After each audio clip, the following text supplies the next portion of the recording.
ఇప్పుడు ఆపరేషన్ సింధూర్ తర్వాత మనపై కత్తులు కట్టేందుకు కుతంత్రం పన్నేందుకు చైనా పాకిస్తాన్ సిద్ధమవుతున్నాయా అంటే అవుననే మాట వినిపిస్తోంది. ఇండియాపై యుద్ధానికి సిద్ధం కాబోతున్నట్టుగా తెలుస్తోంది చైనా పాకిస్తాన్. ఈ పెద్ద కుట్రలను తెరలేపై రెండు కుతంత్రపు దేశాలు. ఆపరేషన్ సింధూర్తో వణికిపోయింది పాకిస్తాన్. భారత్ దాడి చేసిన తర్వాత చైనాతో పాకిస్తాన్ భారీ ఆయుధ ఒప్పందానికి దిగబోతోంది అనేది మనకు అందుతున్న సమాచారం. ఇక భారీగా ఆయుధాలను సొంతం చేసుకుంటుంది పాకిస్తాన్. రక్షణ బడ్జెట్ను భారత్ భారీగా పెంచబోతూ ఉండడంతో ఆత్మరక్షణలో పడింది పాకిస్తాన్.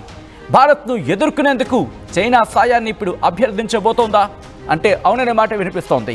చైనా నుంచి ఆయుధాల కొనుగోలుకు ఇంటర్నేషనల్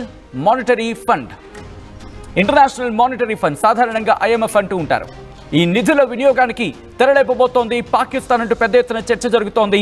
పాకిస్తాన్కు భారీ డిస్కౌంట్లో చైనా ఆయుధాలు సమకూర్చబోతోందా అంటే అవుననే మాట వినిపిస్తుంది. ఎందుకు ఆ మాట వినిపిస్తుందో చెప్పనా? ఇక్కడ సిపెక్తో పాటు పాకిస్తాన్లోని మరెన్నో మౌలిక వసతుల కల్పనకు, దాంతోపాటు పాకిస్తాన్ అభివృద్ధికి సాయం చేయబోతోంది పాకిస్తాన్కి చైనా. ఈ నేపథ్యంలోనే 2017 నుంచి పాకిస్తాన్లో భారీగా చైనా పెట్టుబడులు పెడుతోంది. పాకిస్తాన్ స్టాక్ ఎక్స్చేంజ్లు 40% వాటా కొంది చైనా అంటే అర్థం చేసుకోవచ్చు అక్కడ చైనా ఎటువంటి కుతంత్రాలకు తెరలేపుతోందో.